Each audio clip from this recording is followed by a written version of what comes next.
Hi everyone, this is Dr. Mike, host of the free iTunes podcast, Psychiatric Secrets Revealed with Dr. Mike, but that's not why I'm here today. This is another Saving Savvy episode. This time we're doing a review on the compact enthusiast, I guess you'd call it, travel camera. It's the Panasonic ZS100, in some countries known as the TZ100 camera. This actually got a gold review from DP Review. A lot of people are very enthusiastic about it. I'm going to give you my honest opinion, which is it's an okay camera. It's a pretty good camera, but I would not give it a gold star as so many of the professionals have done. And with it, I say that my review is biased. All of these reviews are biased, even if they're not. I mean, obviously, some of the camera store places and stuff are trying to sell you a camera, but even a lot of these other reviews are kind of biased because they're doing other things. They have their own opinions, and my opinion was to find the perfect travel camera. So on the surface, this one sounds like it has a lot of good stuff going for it. For instance, it has an amazing 25 to 250 millimeter equivalent lens, and that's with a 1-inch sensor. So you have a fairly large sensor, and it's in a fairly small form factor, definitely pocketable. It has things like a built-in flash that you can bend back. It has a viewfinder. It has a touch screen that you can touch to focus on. It has tons and tons of customizable features, tons, an unbelievable amount of intelligent features like intelligent zoom, intelligent automatic.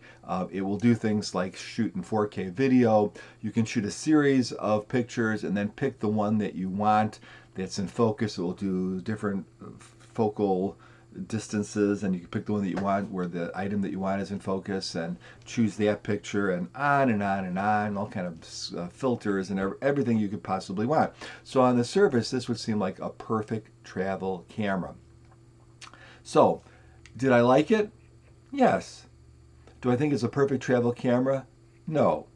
Do I think it would be the travel camera of my choice?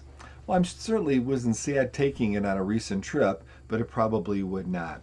So let me get critical now and tell you the things that I didn't like about this camera.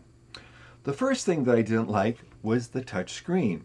Now, you would think this would be a great feature, but I kept on touching the screen, and I would be, for the first 2 days, I was hearing this, blah, blah, blah, blah, blah, blah. I go, what's going on? And then I finally realized I was touching the touch screen. Now, you can disable the touch screen, but by doing that, you also disable a lot of the functionality of the camera, because some of your function buttons are on the touch screen. You can touch to focus. You can do all sorts of things. I was constantly putting the focus in the wrong point without realizing it because I had touched the screen earlier.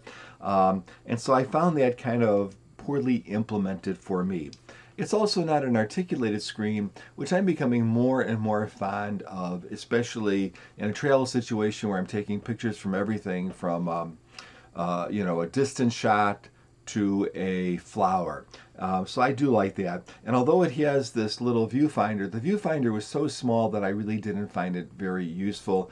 And I would say the vast majority of the time I did use the screen, which is only okay in bright light. So I could definitely see what I was shooting at to compose, but I really couldn't get a very clear idea of was the person smiling or were they blinking or whatever, just because it kind of gets washed out.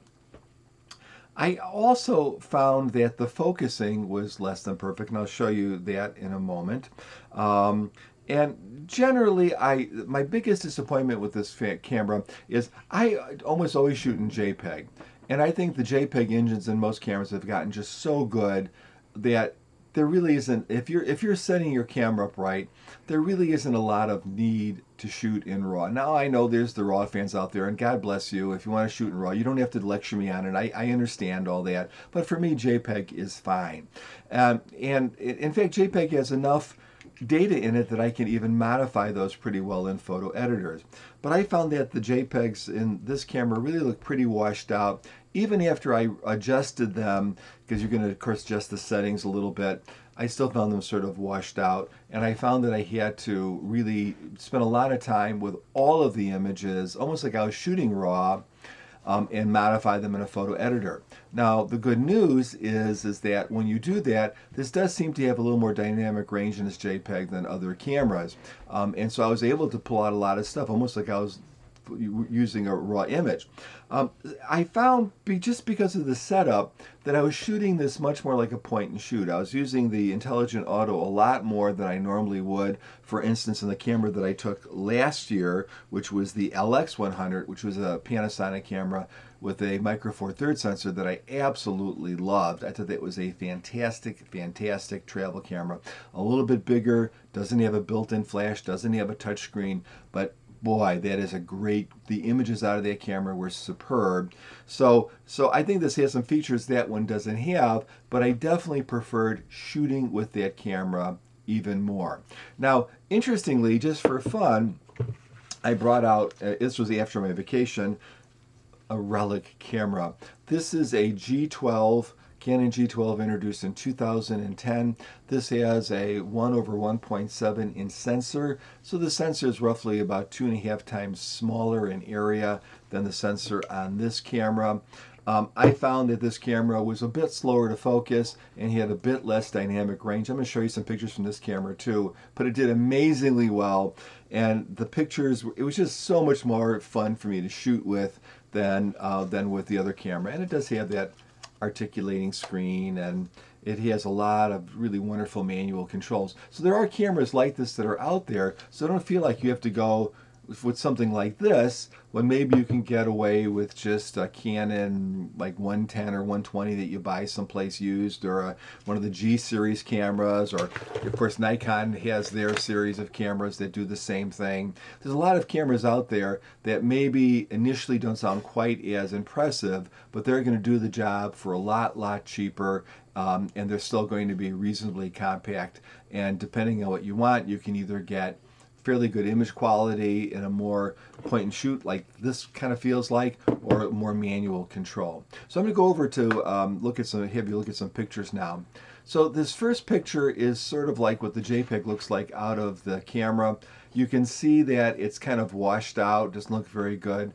The good news is that you can easily correct it and get a much better looking image. The same thing with this. This was done in the automatic setting. This is a Caroline. It's actually in the hometown that I live in. Caroline is a bell tower. And you can see that it's exposed okay, but it looks kind of dull and flat. But with a little tweaking, I was able to get a pretty good image. Now in this image, I had already upped the saturation and the sharpness a bit, just in a customizable setting. And it still looks kind of dull, but again, you can bring it up a bit. And I know I kind of oversaturate, that's just me. So this picture here shows that the camera always doesn't get the focus. So here is my wife, and she's clearly the closest thing to the camera. We're doing this in an automatic setting, so it should either pick face detection or the closest object, and she's out of focus. I took the picture again a few seconds later, and she was in focus, and the background was slightly defocused, which is kind of what you'd want. So again, the focusing isn't always perfect, although it is pretty snappy. These are just a couple of macro shots. Here again, I sometimes, the focus confirm, even touching on the screen would say that I was in focus, but I was not. These two pictures are in focus, so I'm showing you them to show that you can get some good macro shots. And here's just an ISO ramp up. We're going all the way up to an ISO of 128,000. And you can see what's nice about this camera is that you can get to 32 or even 64,000 without being too critical, and it's very workable. Now here I'm going to shift to my old 2010 G12, and you can see that the images are not that different. Here's just an image of two of my kids. Here's a macro image. Here's an image of a place called Starved Rock, which is a state park in Illinois. Looks pretty good. Another image. Reasonably good dynamic range. Again, this has a much smaller sensor. This sensor is roughly 2.5 times smaller than the sensor on the Panasonic. Dynamic range isn't quite as good, and the ability to correct isn't quite as good, but it's okay. Lastly, here's a little movie from the Panasonic ZS100, just looking for rolling shutter. You don't see a lot of rolling shutter, but what you do see is this sort of jerkiness that maybe is the camera compensating. So let me get out of that and come on back and give you my final conclusions. Okay, so what are my final conclusions? Certainly you're not going to be unhappy with this camera. It's a fine camera, it's incredibly advanced, it has unbelievable features, but me as a photographer, I found that it felt more like using a point and shoot or a more advanced point and shoot. I remember a couple years ago I went on a trip. What was it? It was a Sony. Oh, I wrote it here somewhere. It was a HX20V or 30V camera that I took on a vacation, which worked very, very well. A lot less expensive than this camera. This felt like I was shooting with one of those cameras. Yes, I would use the automatic settings when I had to, but I tended to just keep it in the intelligent, or I would use the manual settings when I had to, but I would tend to keep it in the automatic settings just because it just seemed like it was easier. So if you're looking for a nice camera, I certainly would recommend this camera. However, personally, the cameras that I would tend to use on a vacation, if I was going for something where I wanted a little bit better photo quality, I think you just can't beat the Micro Four Thirds. That LX100 Panasonic is an unbelievable camera.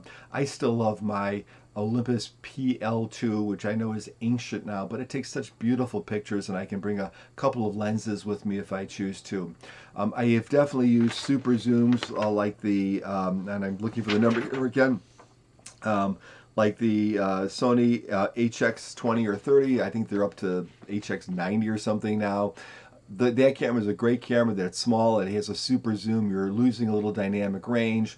But honestly, the image quality is very, very good. There's a much cheaper version called the WX500 that gives you pretty much everything that the HX gives you, except for some of the more super duper features if you're looking for a less expensive camera.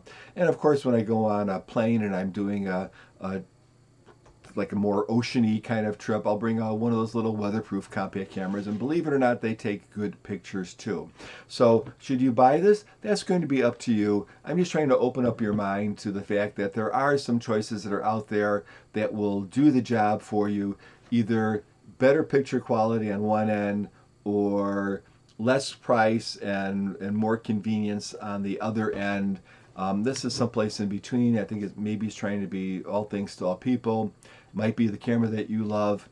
Probably not my favorite at this moment. But not a bad camera. Take care, everyone. Have a great day. Oh, and please give my podcast a listen. It's called Psychiatric Secrets Revealed with Dr. Mike and also Dr. Julie, because my wife is now on it. You can find it on iTunes and other podcatching sites. Bye-bye.